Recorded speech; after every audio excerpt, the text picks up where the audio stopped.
Lain bae Andi nu ngerasa kaget teh.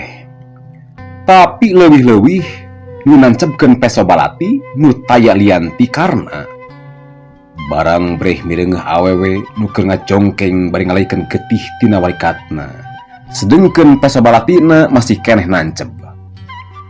Itar, dua sora bareng kaluarna.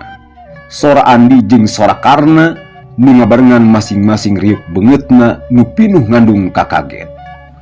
Mun Andi sanggeusna ngagulinjal teh terus muru kanu keur ngajongkeng nu taya lianti nyitar sia. Sedeng Karna mah ngakentak mundur sabar lengkah bari panonna terus merleng ka nyitar sia nu harita keur disangkeh ku Andi. Itar, Andi teh lain deui ngahelasna sarta asa-asa deui cedut bae peso balti teh dicabut. Kang Andi, aduh Kang. Gitar sia ngaregung bari peureum. Sedeng cipanonna mah terus merebay ngabaskeun beungeutna sarta huntuna tika karakat kawasna bae nahan ka nyeri.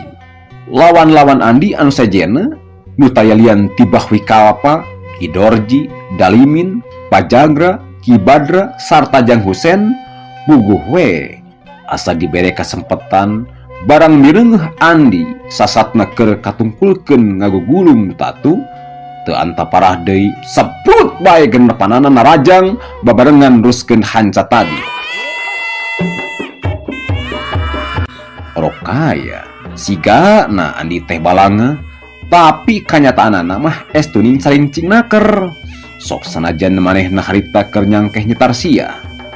Sakilat peso balati nu masih keneh lamokote dibalewerkeun ka gigir lantaran kumanehna kareret Karna oge pipilueun sarta ngolebatna ka belah katuheunana. Bareng jeung ngablesurna peso balati persis kalebah ngolebatna Karna, haur koning geus aya deui dina panyekelna sarta langsung dipake mapag bedog-bedog nu tinggal riuk deuk ngacak-ngacak badanna. Trang. Sekaligus bedog-bedog teh beunang ditakis ku haur koning terus nyerepet dihandap dina gerakan cacar bolan. Puguh we nu temerapna kalawan-lawan lain deui ting raranjugna mireungeuh kaebatan Andi sok sanajan manehna bari tetep tapak deku. Ku kituna kabeh oge taya nu teu ting jarawel ka tukang pikeun nyelametkeun suku-sukuna tina babadan haur koneng. Geus puguh Karna mah tadi oge ngakentak ngejat nyingkan peso balati nu nyeuk ka palebah manehanana